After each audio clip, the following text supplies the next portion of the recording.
where you help them become, the more likely they are to go up there.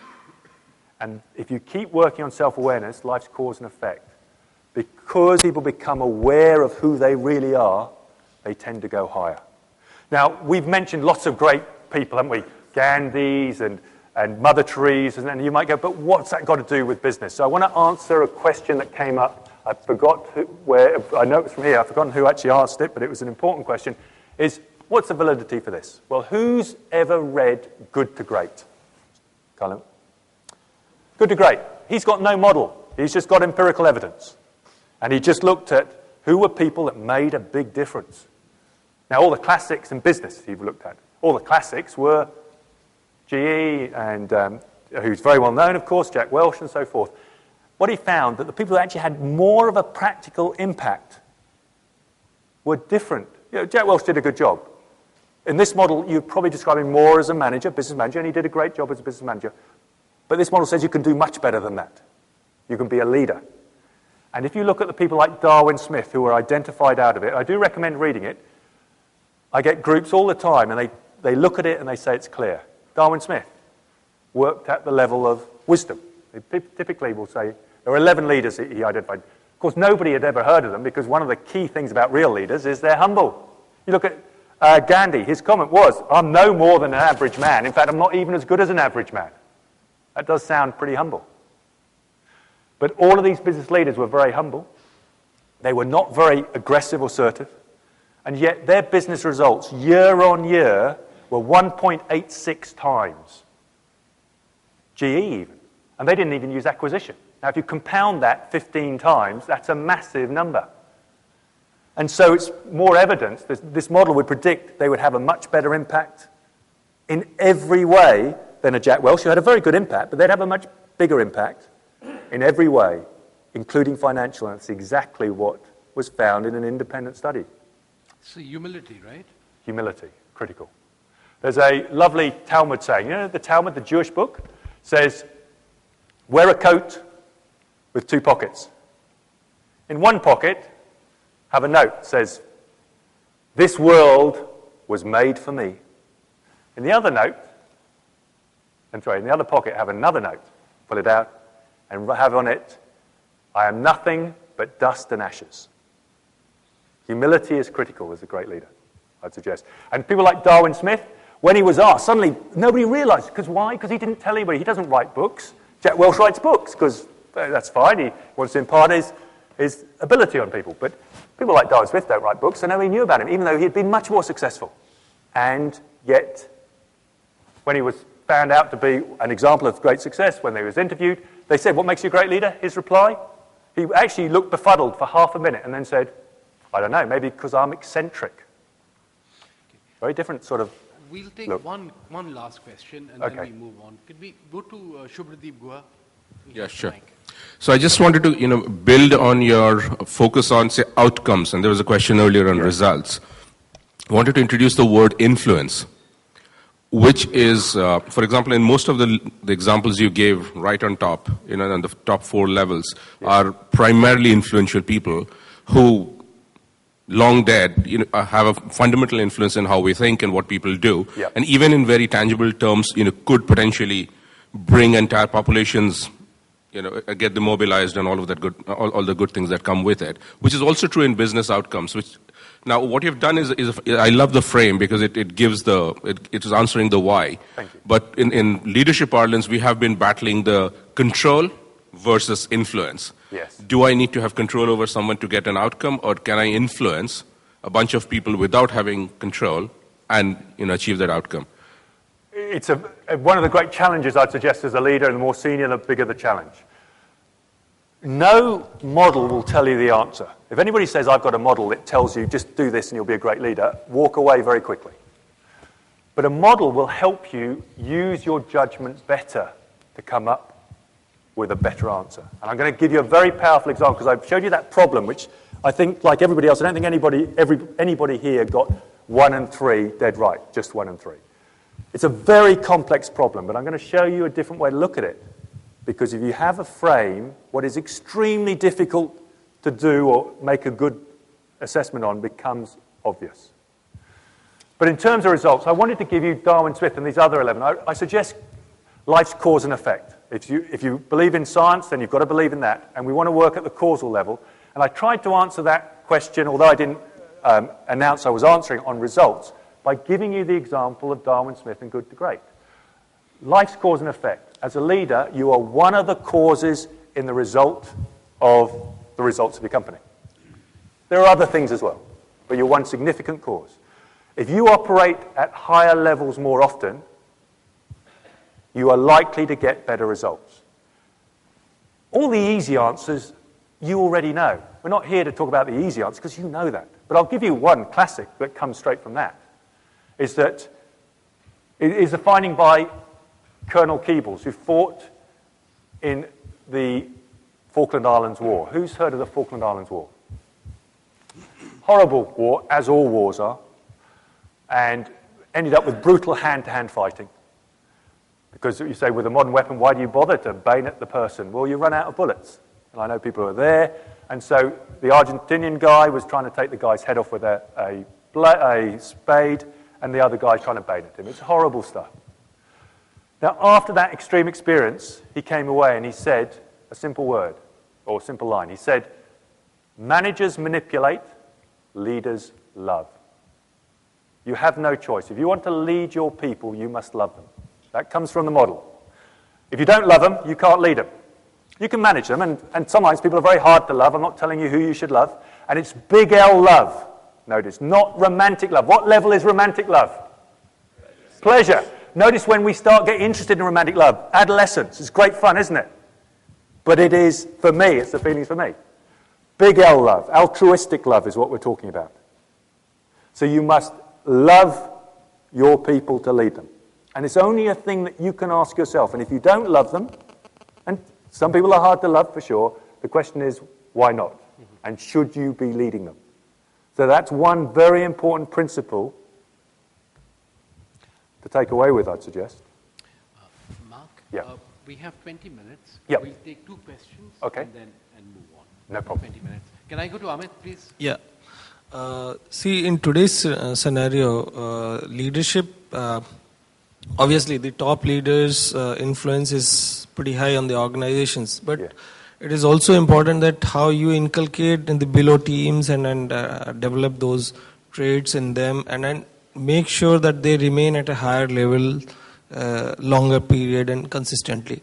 How those processes can be built in the organizations for those long-term consistency and the because until unless that is done, results cannot come.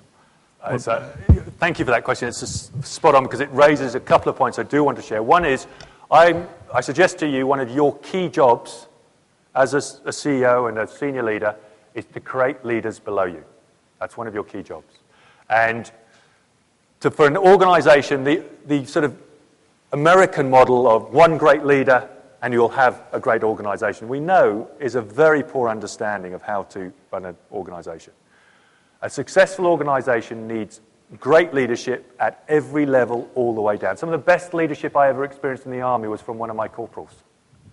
Tremendous leadership. He happened to also have been out of the Falklands and was affected by the Falklands significantly, but he showed great leadership. The question then becomes, how do you do that?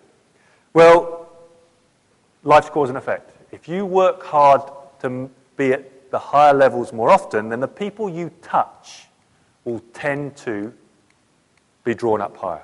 How do you do that yourself? Is through coaching more, serving more. So who here thinks, maybe agrees, who here thinks that your job as a CEO at times is to serve your people? Anybody? See, there's a lot more hands than I would expect in an American audience, and I think it's a very important thing. It is one of your jobs, I'd suggest, is serve your people more. Some of you might be serving them more than enough already, I guess. But now, the other thing is the people you don't touch. Well, then, first of all, you've got to help them understand what real leadership is. So one of the ways we work with organizations is we go in and take groups through this stuff. Usually start with the senior team and then start working with groups further down. And people get this very quickly because it's so much inherent in our psyche. So that provides a platform, but then you need to have systems and structure that support it. You need to make sure when people are leading that it's not just about results. I think what Jack Welch does very well, it's certainly he stated very well, I don't know how much it's done in GE, but I think there are one or two people here in GE who would be able to share much better, is that he said it wasn't just about results. If you got the results but didn't have the right behaviors, you'd be out. Now, I think that is a very important principle, and people will be watching for that. It's very easy. It's a hard decision as a senior leader when the shareholder wants you to make money and you've got somebody who's performing really well, making lots of money, but they've got totally the wrong behaviors to go, well, first of all, you're going to try and coach them or whatever, but if you need to move them out. But I'd suggest that's a very important principle to look at. So there are some things that you'll need to do. What this does is provides you, or the model does, provides you a very clear map and helps with a common understanding of what real leadership is. Because I think there's a lot of misunderstanding about leadership. Yeah, great. If Jan could make a point.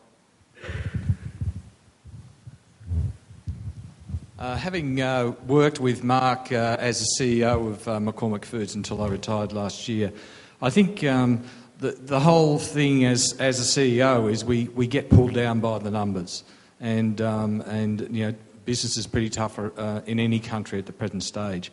I think the key thing is to try and lead by example at the top level.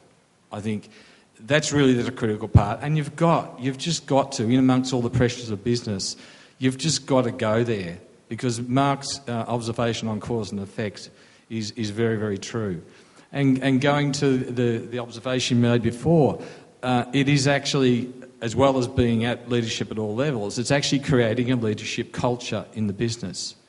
And it's not just at the senior level, not the executive group which you lead. It's the middle management. And importantly, around the world, the most important part that everybody misses is the emerging leadership. You know, people call it talent management. But talent, I believe, is the wrong word, because people get excluded. People will come up to me, and we had actually a talent development program, and this person wasn't in the group. You say, well, are you telling me I'm not talented? So you actually have to frame it in a leadership framework. So it's an emerging leaders group. And so I think that's where you get the culture, is that it is actually at all levels, but you create the culture, you lead by example, which is the higher level. If you go back to the slide right at the front, the higher levels is actually leading by example. And to get that, you know, you've got to know yourself, and you've got to be prepared to go there so people can see that you are walking the talk on leadership, not only in what you say, but what you do. And that's a critical part.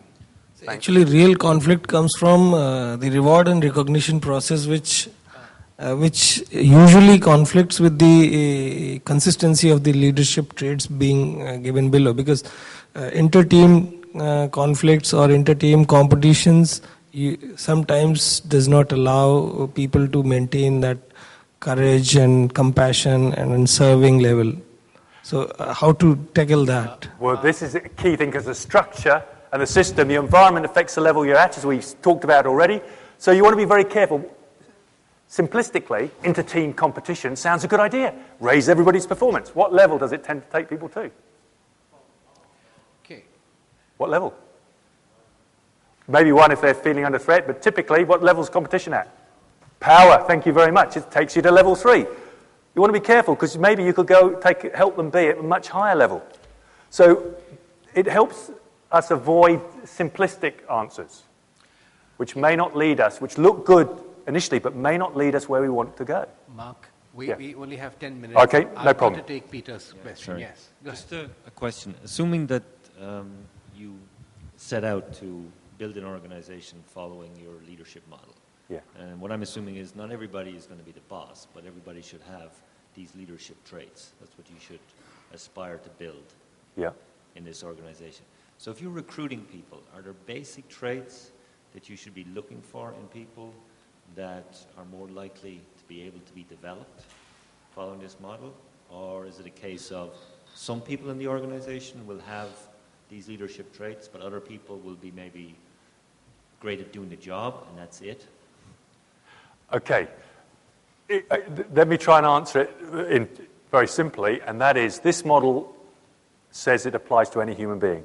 So I mean it when I say every person you meet has the capability to be a great leader. Everybody.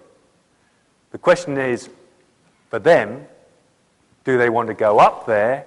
Because they will largely decide whether or not they become one. And it's not an easy job, by the way. You need to work hard at it.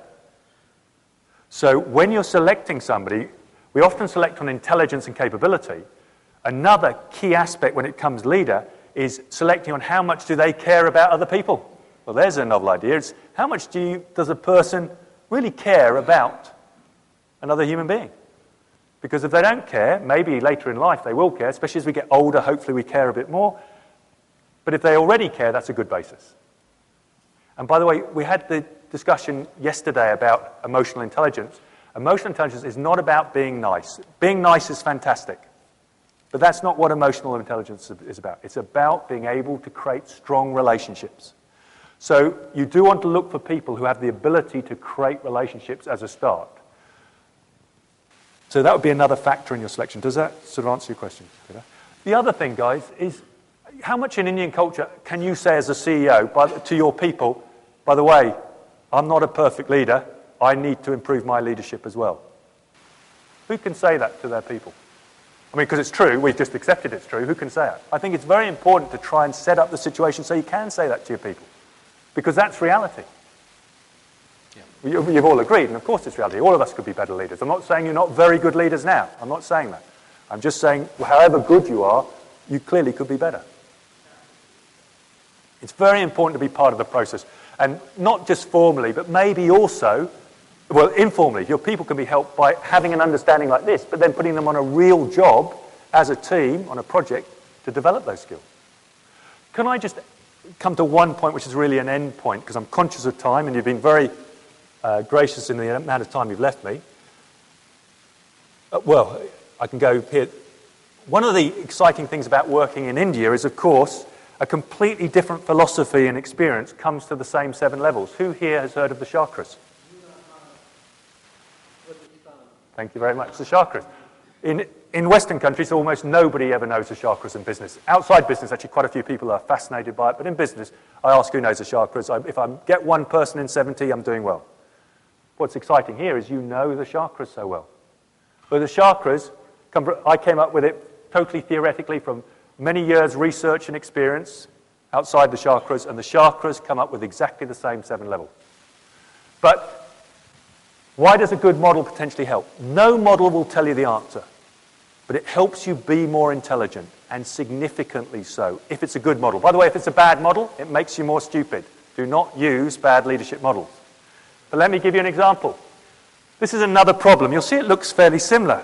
I'd ask the answer. Now you're a police officer in Delhi, where the drinking age is 25, and there are 4 people in a bar drinking. You know the following one fact about each of them. That's all you know about each of them. Who should you check to make sure they're drinking legally in terms of either what they're drinking or their age? So one person you know is 16 years old. You don't know what they're drinking. The other person you know is 25-year-old. You don't know what they're drinking. The third person, you don't know how old they are, but you know they're drinking beer. And the fourth person, you don't know how old they are, but you know they're drinking Coke. Who, as a police officer, would you check? First and third. It's obvious, isn't it? Now, I'm sure everybody, or pretty well everybody, can see that instantly. You know what? It's exactly the problem I gave you at the start of this session, which none of you could answer, and nobody ever can. Why? Because I've given you a frame that makes you significantly more intelligent, massively so. That's what this motivational model does for you in your life, trying to motivate your people. When I talk about it during the seminar, you may go, oh, it helped me a bit. It will help you as much as this has helped you turn an impossibly difficult task into an obvious task. And I do like Gandhi's comment. First of all, to improve our leadership, we must work on ourselves. So, thank you very much. Thank you for the opportunity. It's been a great opportunity to work with you.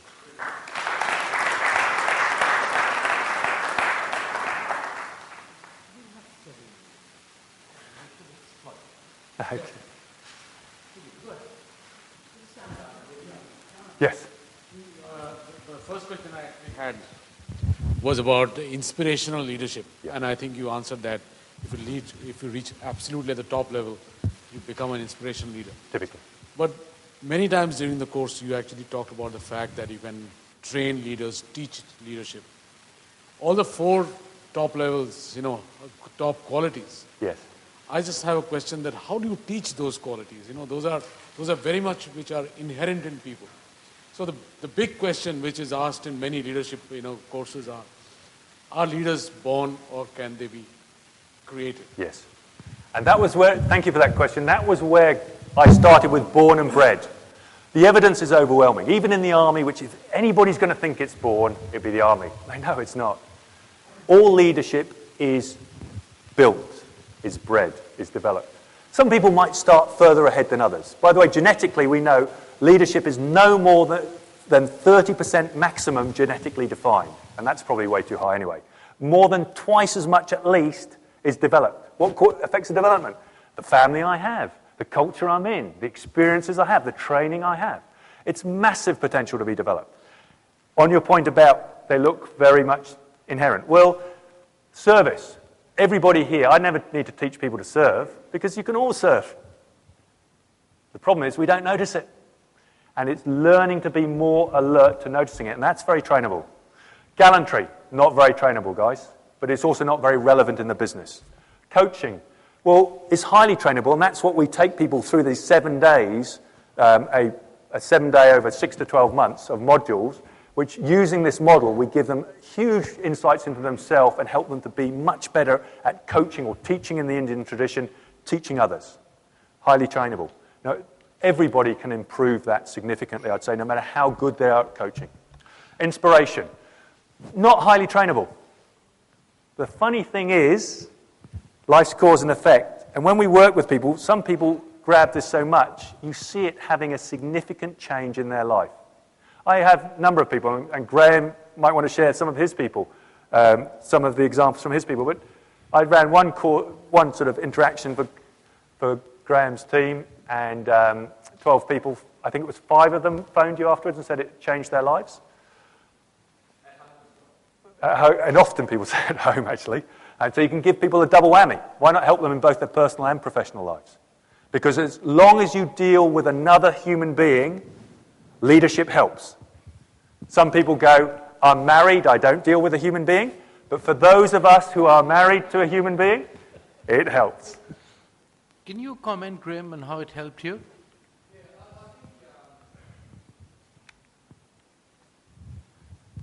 I think taking my leadership group through the, I guess, the journey. I mean, we called it a leadership journey.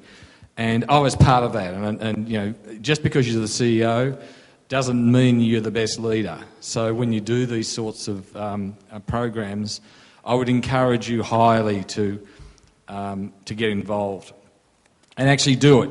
And because when you walk in the door, you leave your rank and the numbers and everything else that goes on in business at the door. That's what I told my people when I started. But it also puts pressure on you because you do actually lay yourself a bit bare. So you've got to be prepared to, I guess, get the feedback that you get through this particular process. But I think in the journey we found a very important concept, which obviously Mark can't cover today. But it is one of the big things I took away, is that if you think differently, then there's a good chance you're going to act differently, and then there's a good chance that you're going to get a different outcome. You'll feel different. And so you can go through that cycle, and in actual fact that's actually what happened, not only in the senior management team, because we started with that group and we had refreshers every quarter. The next level down, the direct reports, was about 30 of them in a company of about 270, McCormick in Australia. They'd heard about the work that the senior group were doing, and so we decided to drop it down.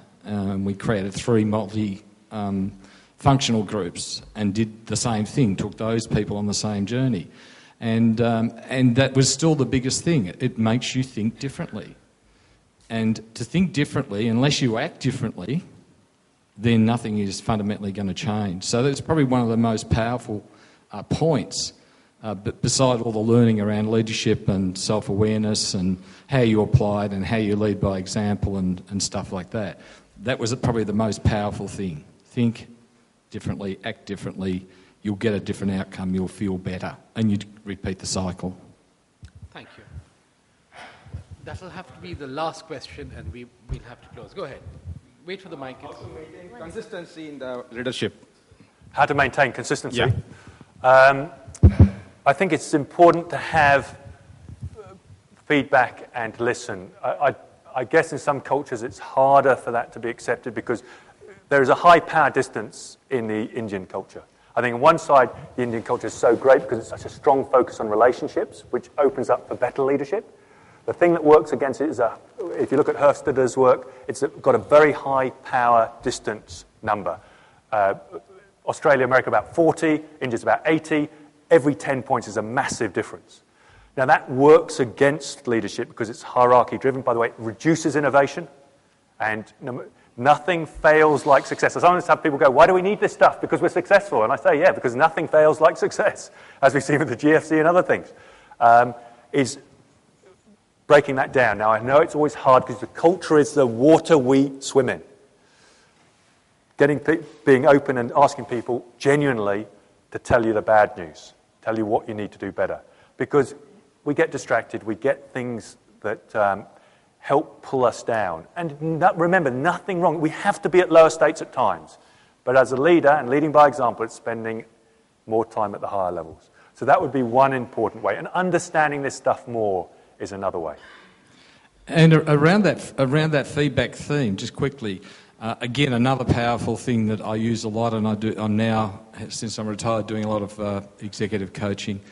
One very powerful tool is around, in the feedback theme, is around asking your direct reports, and even further down in the business if you want to, because I used to do it further down as well, was in an open and honest way, tell me what I should continue to do. That's the good stuff you could do well. Tell me the things that I should stop doing, the things I potentially don't do so well, and tell me the things I should start doing. And you don't have to accept it, per se, but if you get a better idea by going down that track and, again, opening yourself up, and you do 7 or 8 direct reports, out of that you'll get a theme. And because hopefully it's honest feedback. And once you got those themes from 2 or 3 of your direct reports, it means you really do have to start to work on something and change something. You think differently, it gives you the opportunity to think differently, you do something about it, you act differently, and you are going to get the dividend. You're going to get the payback, and you're going to take yourself to that higher level just because you took the opportunity. I always used to do it at appraisal time, but I also did it 3 times a year, where we just talk about this. And my team knew over time that that's what we're going to talk about. And I was therefore able to track it as well, track my own progress as a leader. So you do have to spend time on this, and there are very simple processes and rules that you can actually maintain the consistency was the question. Because it's more than just the culture. It tells your team that you are interested in authentic leadership. That's actually what it does. Okay. Well, this was a brief introduction on what MarkTwo Consulting can offer. Graham and Mark travel frequently through India. In fact, MarkTwo Consulting have set up an office in Pune because they're doing work here with Indian customers. So should you be interested in getting in touch with them, please do so. All the information is on the web, or we can put you in touch. Well, with those words, we'll have to conclude in the interest of discipline, and as I do that, can I invite you to join me in saying thank you to Mark Oliver. Thank you very much.